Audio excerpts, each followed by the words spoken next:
Continuing with current events here, the big tax cuts Trump's talking about, great. It's not going to benefit me an iota. I'm under the poor class, so but I'm all for it. All totally for it.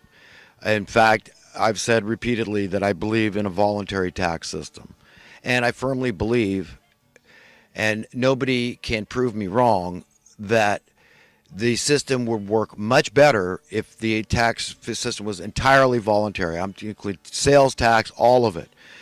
That we say, yes, I am very good with this amount of money going to this, okay? But too often, that's not the case. You take this $50 billion a year being poured into the Section 8 housing, this is just disgusting. Okay, and as far as the wars go and the defense, I mean, fine. I'm fine with spending a bunch of money. Okay, and we want defense. We don't want to be caught flat-footed in case of a dictator rising up and having to go after the bastard. Okay, but as far as this $50 billion a year, I mean, fix the problem. I'm not an incompassionate guy. But I say, let's, solve it. Let's figure out what the root of the problem is. Again, it's the debasement of the currency. This is how the method of operation, this is how they've been stealing the wealth of our nation, by destroying the currency right under your nose. And it goes on for so long that people that's their reality, that they don't know. They don't understand that that's regression. Okay, that's not what a civilized society is after. You're after becoming more civilized, kinder, gentler, safer, more secure, more prosperous, ultimately more free. That's what it is. And that happens naturally through true capitalism, which involves free markets, it's supply and demand, it's true competition. Okay, where any of these lenders out there that they overextend themselves and do something reckless and stupid, then they lose their behind. They can sue somebody. They say, well, you told me this. They all knew about these liar loans. You lied to me here. Your income wasn't X, it was Y. And so that's your problem. You could send your gangsters after them, break their arms and legs, whatever. But you can't socialize it and then make everybody pay it. But that's exactly what's happened. They privatized the ill-gotten gains, the profits, and then they socialized the problem. Okay, and that's what they keep doing. So I'd be far in favor of buying people houses that couldn't afford them, and it'd be incalculably cheaper for society. So it's actually fiscally conservative. Okay, it's fiscally prudent. So you can't say that I'm just such a liberal guy. No, you could say I'm radical, but that's relative to the way this insane world thinks. Yes, I'm radical. I'm thinking way outside the box, and I'm trying to convince others. I'm trying to persuade others to think way outside the box, because we have to. These people are diabolical, and you have to get into the minds of these criminals, and it's not fun. Like I've said before, I'd rather I'd spend the day just daydreaming, dreaming of inventions and designs and doing this or that or the next thing, using my brain for worthwhile activity. I don't really want to know the mind of an evildoer, but I'm forced to know it for my own survival. I've got to know what's wrong here. What's wrong with this picture? How not only myself, but everybody else has been duped, deceived. How far we've fallen as a nation. How we've bought regression as progression because it's a later time in history. I mean, no, that's not the way progress works. I'm defining progress as making meaningful, beneficial steps, okay, toward growth as a society, as a civilized society, a civilization. Okay, and this has not been the direction we've been going. So who can argue that I don't know what I'm talking about? I do know what I'm talking about. I'm very clear on what I'm talking about. It's not me that's nuts. And although the things I say may seem radical, they're not. So it's fiscally prudent, fiscally conservative to do the things I'm saying. A minimum guaranteed income. You'd have a crime would plummet overnight. So law enforcement might object if these are a-holes. If they're good law enforcement, like most of them are. I believe in law enforcement. I could easily have been a cop. I got an uncle that was a cop. I got first cousins that were FBI agents in the highest ranks they got up there, and then they went from there and got into the Secret Service. And hell, they might be protecting the president today. It was two brothers that went in on the buddy system, I better not name names. But Dalmatian roots, sounds Slavic kind of name, But Nice guys. I mean, nice family they come from, and definitely trustworthy with the president's life. So I feel good about that. But yeah, most cops would be okay with that. Kinder, gentler society, crime plummeting, and the jails. Hey, we're done. There's not going to be any more crime here, and there's not going to be any financial desperation out there. All these crimes that are induced now by financial, they're not going to be. All these women that abort their babies because they're financially scared, they're going to stop aborting their babies. All this national debt, it's going to be a thing of the past. You make taxes voluntary, it's going to be a thing of the past. It's going to go away. So you see who's opposed to these things. The establishmentarians that want to support this trajectory, okay, that want to keep this ball rolling in this direction. That's who would be opposed to it. The dubious war, I make the distinction between a righteous war where we kick some dictator's ass and a dubious war where we got 20-something guys a day taking their own lives now, okay, which I am not in any way, shape, or form okay with. Okay, so understand all these jobs that would start disappearing. The social welfare industry, you're not going to need it anymore if there's this guaranteed minimum income. So at least people make enough to survive, to pay their bills. And of course, you've got to have strict oversight of the printing and issuance of currency by who? By we the people, not we some of the people. That's not what the Constitution says. It says we the people. So our one demand is progress. Okay, that's it. Social, political, and economic progress. And that is defined by X, and that's it. We stick to X as we define progress. And that means the currency steadily goes up in worth unless there's a temporary disruption in the supply chain. That's progress, okay? And that sets everybody free into a world of prosperity and freedom and security and safety.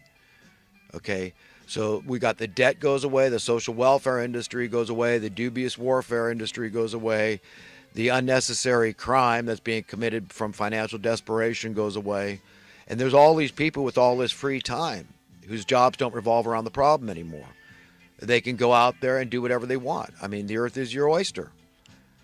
There's plenty for everybody, okay? We don't have to have any poverty anywhere in the world. Okay, so that's maybe a radical statement, but that's a true and factual statement, that it's all being invented and imposed upon us. And until we realize that, we're going to be stuck in the muck and mire. And although your life might be good because you're well-heeled, prosperous, and successful, and your numbers look good, but in the long run, you're going to meet your maker, and he's going to ask you, did you care for the least of men? What did you do to help enlighten people? And when you knew the truth, you knew the lies from the truth, fact from fiction, did you do anything to enlighten other people? What did you do when you had the truth? Did you go out there and tell people, this is shocking, this is traumatic, but you've got to, like Jesus said, fall on the rock. He called himself the rock of your salvation, the cornerstone, which a lot of people think of a corner. Corner doesn't always indicate to us the apex stone. But really, I just found out today, in fact, from watching Zecharia Sitchin, very interesting character, Zecharia Sitchin, and with an interview with Jordan Maxwell. I'd never known that Jesus actually called this the apex. I always thought a corner, very important stone, the most important, the cornerstone. I knew that. But I didn't realize it's the very tippy top stone. So you see, Satan and his minions have hijacked this world, okay, the authority in this world, by exalting themselves to that position. But that's not their position. It's Jesus Christ. You got to fall on the rock, be broken to pieces, let yourself be traumatized by the truth, the whole truth, and nothing but the truth, okay, because at least you could pick up the pieces and be healed. Let God heal you, and choose to be healed and realize, wow, I bought this lie way too much, okay? This idea that high housing prices are good, okay? That's madness. That's insanity. But yet, how few people don't get that? They don't understand that's not good. That means your housing dollars are worth less. It's just like if I really wanted a VCR, I just really had to have that gadget, And VCRs had gone from $1,000, in the early '80s to $20,000 now. It'd be something like that. Is that a good thing? Well, all those involved in the marketing and manufacture of VCRs would say absolutely that would be a good thing. We'd be rolling in dough right now. But is it good for everybody? Is it good for the consumers? It's just like housing, okay? There's a direct correlation between the cost you pay for a house and the cost you pay for rent, okay? And it didn't used to be nearly so acute, but they've been working on it incrementally, just, building people to believe, growing these biological automatons to be stupid and dumbed down. And to say, well, yes, you're right about this and that and that. So if you can't beat us, join us, So that's the whole idea, is just jump on the bandwagon. Yes, it's corrupt, and yes, it's about special interest groups that benefit at your expense. But hey, join the special interest group and you'll stop bitching about the special interest groups, how they're hurting the public at large, how they're deceiving them and duping them and stealing their wealth of their nation for God knows how long to come. I've got to point it out. I've got to tell people, okay, that's it. And I hope anybody listening to me is willing to tell somebody more coherently, more concisely than I can. But the word's got to get out, folks, that we are in dire straits. We are in a lot of trouble as a race, okay, as a civilization, as earthlings, because of this. We're really down the rabbit hole now, okay? These people are trying to make us just as miserable as they are. And that, to me, is an exceedingly deep well, okay, to fill, okay? That's it. They don't want to fill that well, okay? No, they want to drag us down into the well with them, into their misery, the muck and mire forever, into hell. They want us to be like them, brute beasts, seemingly without a conscience, that are genocidal, murderous, maniacal freaks. That's it. I mean, it's crazy, the stuff they've done to us. The fluoride in the water, what is that? I mean, these sacks come to the municipal water district with skull and bones on them, and let's just dump it in because the government cares about your teeth so much. We're going to dump this stuff, and we can't meter out the dose, and can't worry about that. It's just so beneficial. When really you find out it's a toxic waste that they're dumping in there. This is the world we live in, folks. This is it. You think it's not diabolistic? These people are monsters. They're animals. I mean, they apparently have sold their souls to the devil. For all intents and purposes, as an allegory, they have. So this is what we're up against here. And we've got to, unfortunately, get into their minds. Like Jesus said, be as shrewd as serpents, but as innocent as doves. So what we got to get in their heads, we got to be the opposite in character and nature, in our personality. We got to reflect God. We got to be like him, loving our enemies unto death. But we've got to get up close and personal, so that if necessary, we grab them by the throat, allegorically speaking, metaphorically speaking, and say, no, we're demanding justice. It's going to be like this, not like that. And they're going to be like in a trap. They're going to squirm and wiggle and writhe in pain, just like holy water had been thrown on them. But this is it. God has appointed human beings, mere mortal men, sinners, to be his hands and feet, eyes and ears on the ground. We're the foot soldiers, created just a little lower than the angels. We've got a job to do. And we've got to demand justice, even if we don't give a crap. We say, well, I'm okay about ourselves. But we've got to do it for future generations. They're going to hold us accountable. What did you do? What did they going to spit on your grave? What are they going to say? You're going to hell. If the next generation is going to want to spit on your grave, what do you think? You're down there and you're getting spit on, and you're thinking, my God, they don't respect me. I was nobody. I made for a fortune. I made all these billions, and I thought people looked up to me. I was exalted, I thought.